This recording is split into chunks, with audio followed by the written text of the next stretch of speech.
সুনির্দিষ্ট সময়ের ভিতরে যদি আমরা প্রতিকার পাই তাহলে এক কথা, কিন্তু যদি না পাই তাহলে এখানেও আমরা বাধ্য হব আমাদের পথ ধরতে। আমরা আশা করব নির্বাচন কমিশন শুভবুদ্ধির উদয় হবে এবং তারা ন্যায় ইনসাফ করবেন। না করলে দায় তাদেরকে নিতে হবে। নির্বাচন মানে হার জিতের ব্যাপার থাকবে স্বাভাবিক। সেই হার জিতটা যদি স্বাভাবিকভাবে হয় তাহলে কারো সেখানে বড় কোনো আপত্তি থাকে না, সবাই সাধারণত মেনে নেয়। কিন্তু যদি সেখানে বড় ধরনের কোনো বৈষম্য অথবা ইরেগুলারিটিস হয়ে থাকে, অনিয়ম হয়ে থাকে, তাহলে স্বাভাবিকভাবেই এটা প্রশ্ন তৈরি করে।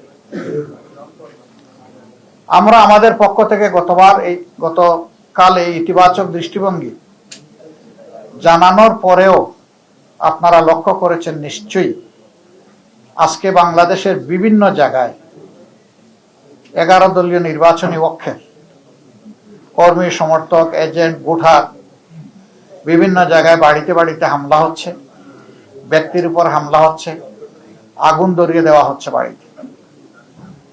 এটা তো ফ্যাসিবাদী তৎপরতা।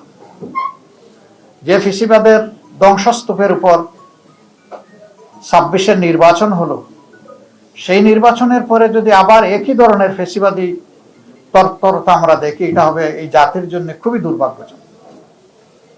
এবং এর সম্পূর্ণ দায় তাদেরকে নিতে হবে যারা এই ধরনের অপকর্মে লিপ্ত হবে। আমরা চাইলেও যদি তারা ইতিবাচক দ্বারা রাজনীতি না চান, তাহলে আমরা জোর করে ইতিবাচক রাজনীতি করতে পারবো না। নির্বাচনে যারা সংখ্যাগরিষ্ঠ আসন পেয়েছেন, যেভাবেই পেয়ে থাকুন, এ ব্যাপারে আমাদের যথেষ্ট অবজারভেশন, আপত্তি আছে। দায় মূলত তাদেরকেই নিতে হবে। দেশের শান্তি শৃঙ্খলা রক্ষা করা হবে যদি তারা সরকার গঠন করেন, এটা তাদের দায়িত্ব। কিন্তু এখন এইগুলা কিসের আলামত? এখন এইগুলা বন্ধ করতে হবে। এখনো যদি বন্ধ করা না হয়, আমরা বাধ্য হব যে কোনো সিদ্ধান্ত নিতে। এবং আমরা নিরীহ দেশবাসী যারা ভালোবেসে একটা পরিবর্তনের পক্ষে গণভোটে হা বলেছেন এবং আমাদেরকে ভোট দিয়েছেন, সহযোগিতা সমর্থন করেছেন, আমরা তাদেরকে বলতে চাই, আপনারা যেমন আমাদের সাথে ছিলেন, আগেও আমরা আপনাদের সাথে ছিলাম, আজকে থেকে আরো শক্তভাবে আমরা আপনাদের সাথে থাকবো। সম্প্রচার যখন হয়, ফলাফল হঠাৎ করে বন্ধ, 2 ঘন্টা 4 ঘন্টা লাপাত্তা। এগিয়ে আসেন তিনি হাজার হাজার ভোটে, শেষের দিকে গিয়ে তিনি ফেল, নাই, তাকে খুঁজে পাওয়া যাচ্ছে না।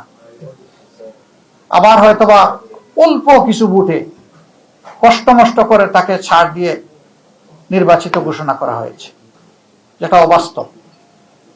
আবার আমাদের কাছে ডকুমেন্ট আছে, বিভিন্ন জায়গায় রেজাল্ট শিটের উপর কষামাজা করা হয়েছে, পরিবর্তন করা হয়েছে। কিছু কিছু আসনে দ্বৈত নীতি অবলম্বন করা হয়েছে। নাসিরউদ্দিন পাটোয়ারির আসনের ব্যাপার আপনারা সবাই জানেন, এটা আমাকে বড় করে আর বলতে হবে না। সেখানে কি হয়েছে? সেন্টার দখল করে একজন নেতার আপনজনের নেতৃত্বে সেখানে যা হয়েছে তার সাক্ষী দেশবাসী, বিশ্ববাসী, আপনারা। আমরা জেনেছি আপনাদের কারণে।